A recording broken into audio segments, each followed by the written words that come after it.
right. Hello, everyone. Good afternoon. And I would like to start by thanking the organizers for inviting me to this conference, and particularly Professor Zhang. Yes. All right. So let me start. So I would like to start by playing some musical examples for you.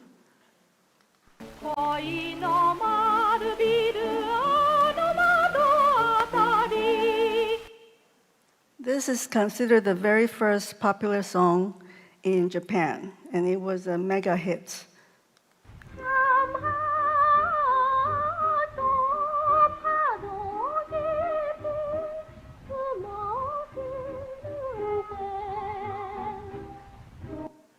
Okay, I think Korean attendees here might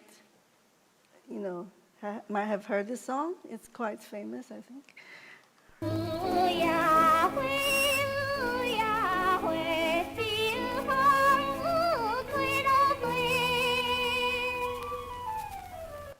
So this is a very, very famous popular song in Taiwan. So when I first encountered Korean popular music or popular song from the 1930s back in 2007, which is about 20 years ago, I was very surprised to hear how it sounded similar to the Japanese popular songs that I know of. And then it got me thinking about why Taiwanese popular songs sounded somewhat different, and why Taiwanese popular song was more different from Japanese songs than Korean ones, even though they were both Japan's colonies before 1945. And this question has been on my mind for over almost 20 years. And last year, I finally presented my preliminary answers to this question in my chapter in this book entitled Phonographic Modernity, the Gramophone Industry and Music Genres in East and Southeast Asia, co-edited by Yamauchi and myself. And the book covers the colored regions on this map, spanning from Japan all the way down to Indonesia. And my paper today is a summary of my chapter in this book. The title is here.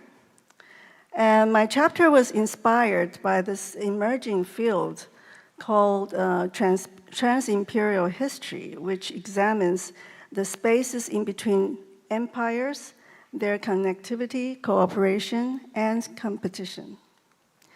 And Taiwan was precisely such a space. Originally a borderland of the Chinese Qing Empire, it became Japan's first colony after China lost the first Sino-Japanese War and remained under Japan's rule until 1945. Japan used Taiwan as a base for expansion into South China and Southeast Asia for two reasons.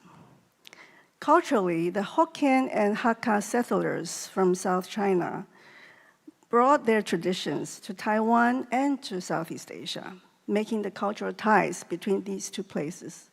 And geographically, Taiwan sits between East and Southeast Asia, where Western powers dominated through colonization and treaty ports. So Taiwan's gramophone industry was also such a space where Japanese, Chinese, and Western record companies competed and cooperated. Taiwan depended on Japan for its recording resources, but Japan itself relied on the West until nationalization in the 1930s. But from 1933, Japan started to export their records globally and used Taiwanese records to compete with Western and Chinese companies in South China and Southeast Asia, thanks to the shared Hokkien and Hakka culture.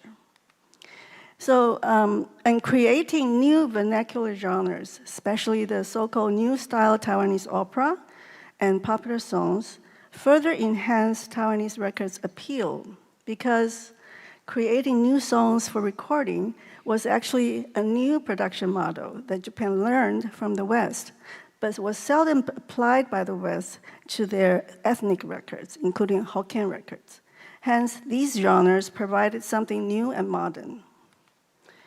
So my chapter demonstrates how Taiwan's strategic position and Japan's new production model shaped Taiwan's gramophone industry and gave rise to the new vernacular genres. These genres, which dominated the record production in the 1930s, created Taiwan's distinctive sound and transformed Taiwan from a receiver to a creator and disseminator of modern Hokkien popular culture. And I want to add that by vernacular genres, I meant genres that were performed in the daily language of the Hakka and Hokkien people.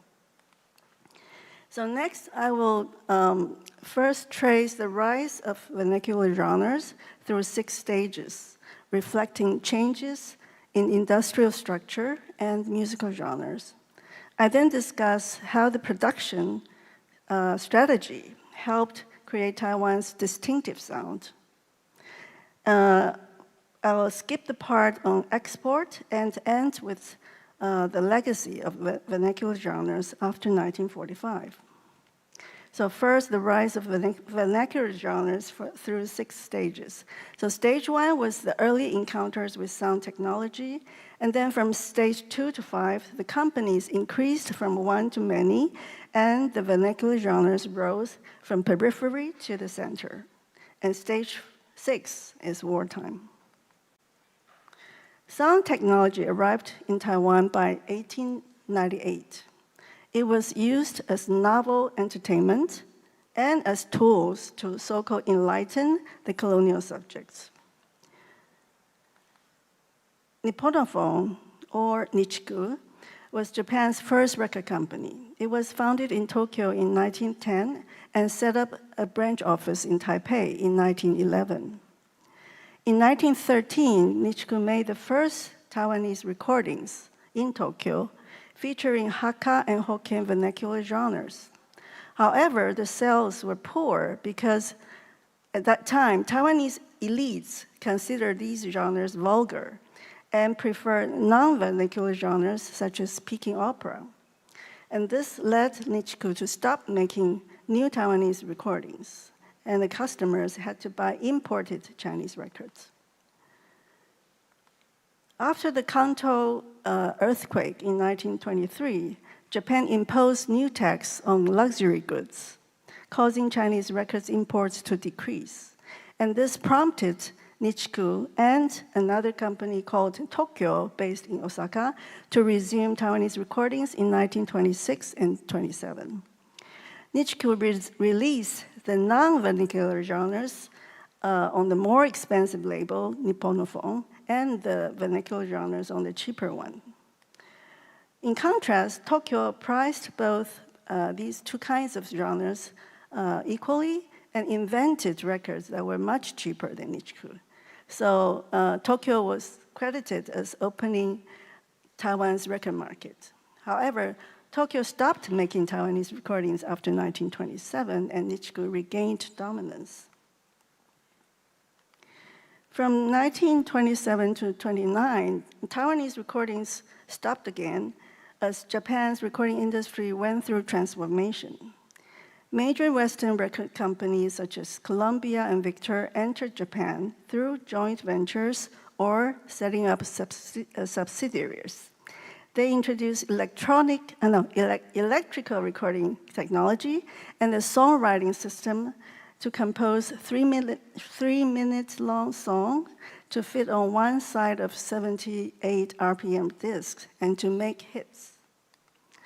These changes quickly spread to Taiwan, and Nichiku applied the latest technology to Taiwanese recordings and began continuous production. Other Japanese and local Taiwanese companies also began making Taiwanese records.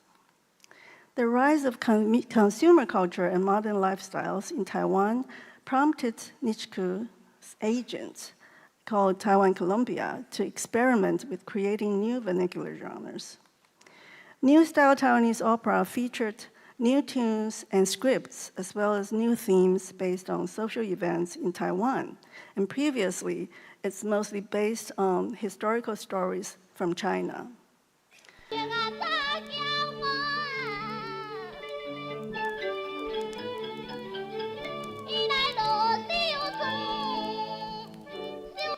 Okay. And popular songs evolved through several stages. It first added Western accompaniment and modern lyrics to existing folk tunes. And then they covered Chinese and Japanese hits. And then finally, they were able to create entirely new songs for recording with one song per side. From 1933 to 36, the gramophone industry in Taiwan entered its golden era. Taiwanese records export to South China and Southeast Asia began in 1933 and replaced Western products to dominate the Singaporean market by early 1934.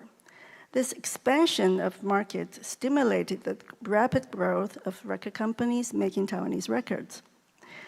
Taiwan Columbia was joined by Japan Victor, Taihei, Tsuru, and OK to form the 5 major companies, while many small Taiwanese companies sprang up and relied on Japanese record companies for custom recording.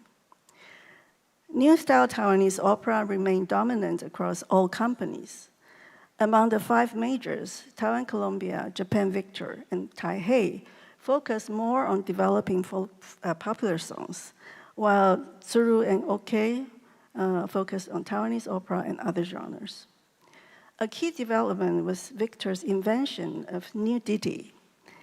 While the popular songs initiated by Taiwan Columbia featured jazz accompaniment and strophic structure with instrumental interludes between strophes, Victor's new ditties added Chinese instruments in the accompaniment and inserted instrumental interludes between sung phrases, which resembles the structure of Taiwanese opera tunes.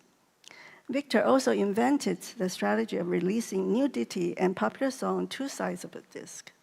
These inventions were so successful that Victor replaced Taiwan Columbia to become the leader of popular song production.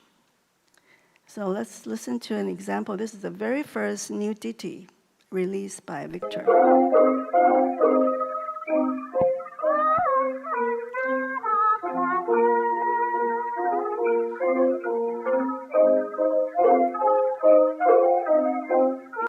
Okay, so we have the song phrase, and then with instrumental interludes inserted between song phrases. So the outbreak of the Second Sino-Japanese War in 1937 affected Taiwan's gramophone industry.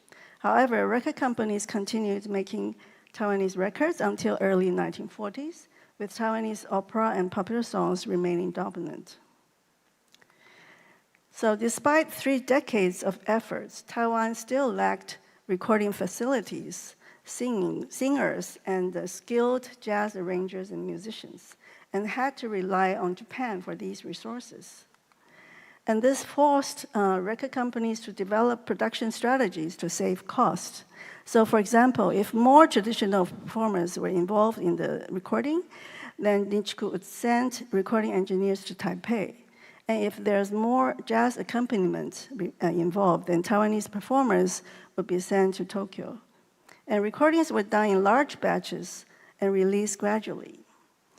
And versatile singers capable of singing both Taiwanese opera and popular songs had to record a lot and became superstars. And all of these contributed to the unique vocality of Taiwanese popular songs. And this table further compares the popular songs in Taiwan, Korea, and Japan. So chest voice versus head voice. Scale in Taiwan was mainly major pentatonic versus minor pentatonic in the other 2 places. And Taiwan covered 27 Chinese songs and only 6 Japanese songs, whereas Korea covered 200 Japanese songs. And Taiwan produced movie theme songs for 47 Chinese films, but none for Japanese films. However, this is an oversimplification, and the reality is much more complicated that awaits further research. The lack of Japanese influence reflected Taiwan Columbia's emphasis on creating Taiwanese flavor to make Taiwanese popular songs different from Japanese ones. Meanwhile, Victor's new ditties reflected its intention to create Taiwan's own music by making it different from Chinese ones and less westernized. Thus, Taiwanese, Chinese, Japanese, and Japan-mediated Western music cooperated and competed in creating Taiwan's distinctive sound. So in post-war Taiwan, hit songs from the 1930s became cultural symbols, while newly created Taiwanese opera tunes lived on. In Singapore, cover versions of Taiwanese popular songs were recorded and broadcast from 1950 onwards, while Taiwanese opera continued to be performed by Singaporean troops until now. In Amoy, in South Fujian, Taiwanese opera continued as xiangju, and Taiwanese opera records from the 1930s were actually transcribed to serve as teaching materials for xiangju performers and playwrights. So paradoxically, the lack of resources actually helped the gramophone industry develop Taiwan's unique sound and turn it into a creative hub for modern Hokkien popular culture. Many details remain to be studied, okay? And we need help from ISMIR. And these are the databases that I use. This is the newspaper database. Oh no, sound recording, 78 RPM records database. The one on the left is Minpaku, the National Museum of Ethnology. And then the one on the right is National Taiwan University Libraries database. And then this is the newspaper database that I use. So the one on the left is the database I co-created with National Taiwan University Library and contains very, very rich materials for research. And then the one on the right is this Singaporean newspaper database. Okay.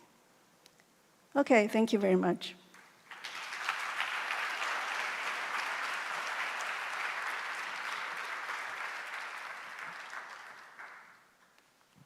Thank you for the great talk. So is there any questions? Please.